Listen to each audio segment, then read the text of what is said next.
আসসালামু আলাইকুম। অবিরাম বাংলা সংবাদে সবাইকে স্বাগত জানাচ্ছি আমি শান্তা ইসলাম। শুরুতে বিআরবি কেবলস সংবাদ শিরোনাম।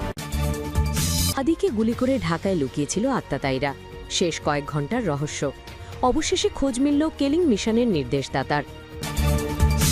নির্বাচন বানচালে কুমিল্লার সীমান্ত দিয়ে ঢুকছে ভারতীয় অস্ত্র। নির্বাচন আটকানোর জন্য যেই 5 পদক্ষেপ নিয়েছে আওয়ামী লীগ। বেরিয়ে এলো ওসমান হাদি হত্যার চাঞ্চল্যকর তথ্য। কেলিং মিশন বাস্তবায়নে অর্থ এবং অস্ত্রের যোগানদাতা। সূক্ষ্ম তদন্তে বের হয়ে আসতে পারে মির্জা আব্বাসের সংশ্লিষ্টতা। ফেসে যাচ্ছে মির্জা আব্বাস। এতক্ষণ শুনছিলেন সংবাদ শিরোনাম, এখন থাকছে বিস্তারিত। ঘড়ির কাঁটা ধরে ধরে ঠিক 12 ঘণ্টা। এর মধ্যেই অপারেশন শেষ।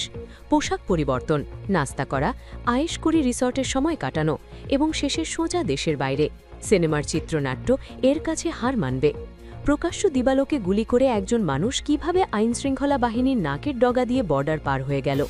সিসিটিভি ফুটেজে কি এমন ভয়ঙ্কর দৃশ্য ধরা পড়ল যা তদন্তকারীদের ঘুম হারাম করে দিয়েছে? আগাগাঁওয়ের সেই ম্যানহোলের ভেতরে আসলে কি লুকিয়ে রাখা হয়েছিল? আর ওদিকে ওসমান হাদিকে হত্যার পেছনের মূল মাস্টারমাইন্ড কারা?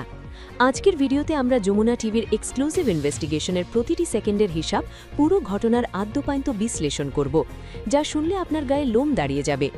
গল্পের শুরুটা আসলে গুলির সদ্য দিয়ে নয়। শুরুটা হয়েছিল ভোরবেলা এক নিরিবিলি রিসর্টে। যমুনা টেলিভিশনের অনুসন্ধানে বেরিয়ে এসেছে পিলে চমকানো সব তথ্য। তদন্ত বলছে ওসমান হাদিকে গুলি করার মাত্র 12 ঘণ্টার মধ্যে প্রধান আত্মাতায়ী ফয়সল এবং আলমগীর দেশ ছেড়ে পালিয়ে যায়। কিন্তু পালানোর আগে তারা ঢাকা শহরে কি করেছিল? তাদের নিখুঁত শখ দেখলে আপনি শিউরে উঠবেন। আসুন টাইম লাইন ধরে আগায়। ঘটনার দিন ভোর তখন 5:23। তখনও হামলার ঘটনা ঘটেনি। রিপোর্ট অনুযায়ী ভোর 5:23 থেকে সকাল 8:54 পর্যন্ত টানা প্রায় 3.5 ঘণ্টা আত্মাতায়ী অবস্থান করছিল হেমায়েতপুরের কাছে গ্রিন জোন নামের এক রিসর্টে। সেখানে তারা কি করেছিল? তদন্ত বলছে সেখানে ফয়সাল ও আলমগীর ছাড়াও আরও 2 জন সহযোগী ছিল। সবচেয়ে চাঞ্চল্যকর তথ্য হল সেখানে ফয়সালের বান্ধবী মারিয়া উপস্থিত ছিল।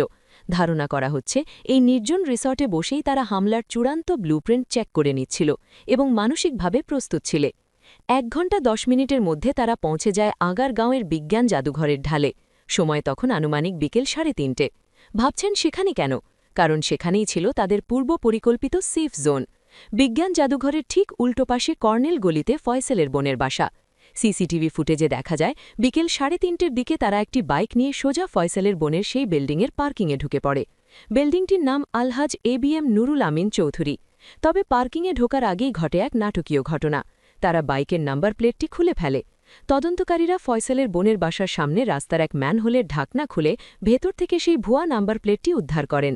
হামলা করার সময় তারা এই ভুয়া নাম্বার প্লেটটি ব্যবহার করেছিল। অর্থাৎ তারা জানত পুলিশ বাইক ট্র্যাক করবে।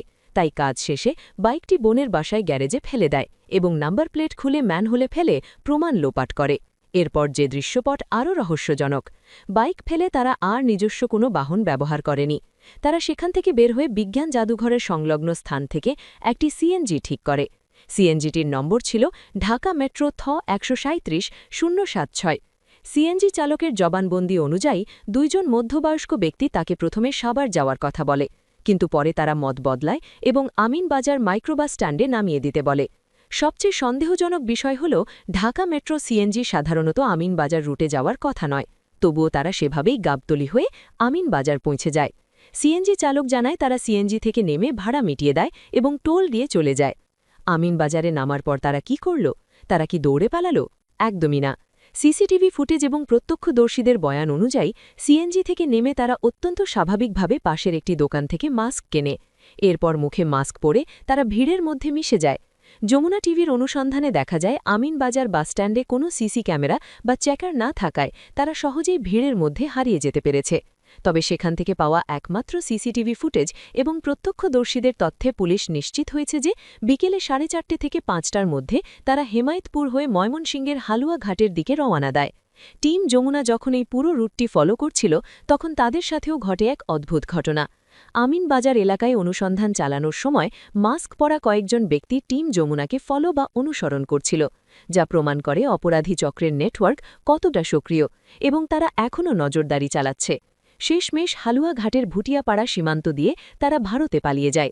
চিন্তা করে দেখুন, একটি হাই প্রোফাইল শুটিংয়ের পর আত্মাতায়ীরা মাস্ক কিনে সিএনজি পাল্টে বাস ধরে এতটা পথ পাড়ি দিল, রিসর্টে সময় কাটালো, অথচ কোথাও কোনো চেকপোস্টে তারা আটকাল না। এটা কি শুধুই ব্যর্থতা, নাকি এর পেছনে আরও কোনো বড় পরিকল্পনা ছিল?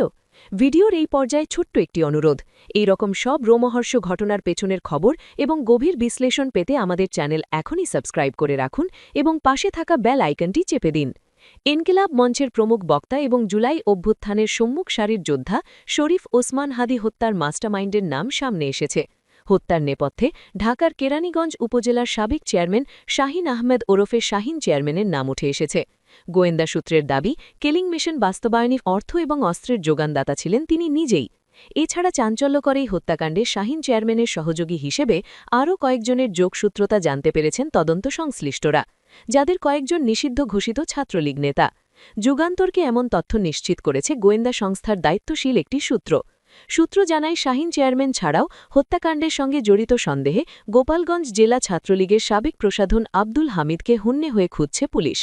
প্রাপ্ত তথ্য অনুযায়ী হাদির ওপর হামলার পর ঘাতকদের ঢাকা থেকে সীমান্ত পর্যন্ত পালিয়ে যেতে সহায়তা করেন এই হামিদ।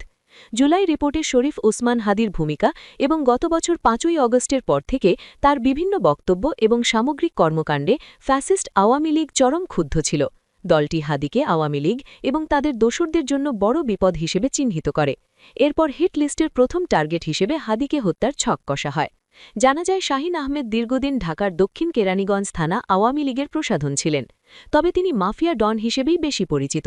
শেখ হাসিনা আমলে তিনি ছিলেন সাবেক বিদ্যুৎ ও জ্বালানি প্রতিমন্ত্রী নাসরুল হামিদ বিপুর ডানহাত। চিহ্নিত সন্ত্রাসী এবং অস্ত্রধারী হিসেবে তার নাম পুলিশের খাতায় অনেক আগে থেকে তালিকাভুক্ত ছিল।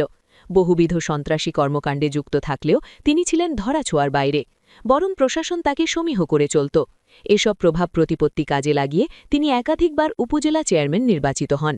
স্থানীয়রা জানান, ৫ই অগাস্টের পট পরিবর্তনের পর প্রভাবশালী আওয়ামী লীগ নেতাদের অনেকের মতো শাহিন চেয়ারম্যানও সীমান্ত পার হয়ে ভারতে চলে যেতে সক্ষম হন। সেখানে পলাতক অবস্থায় তিনি দীর্ঘদিন চুপচাপ থাকলেও গত ৩-৪ মাস থেকে খোলস ছেড়ে পুরনো চেহারায় অবতীর্ণ হন। সম্প্রতি তিনি দেশের মধ্যে আওয়ামী লীগের হিট লিস্ট প্ল্যান বাস্তবায়ন করতে বিভিন্ন অ্যাপসে মুঠোফোনে দেশে থাকা স্লিপার সেলের সদস্যদের সঙ্গে যোগাযোগ শুরু করেন।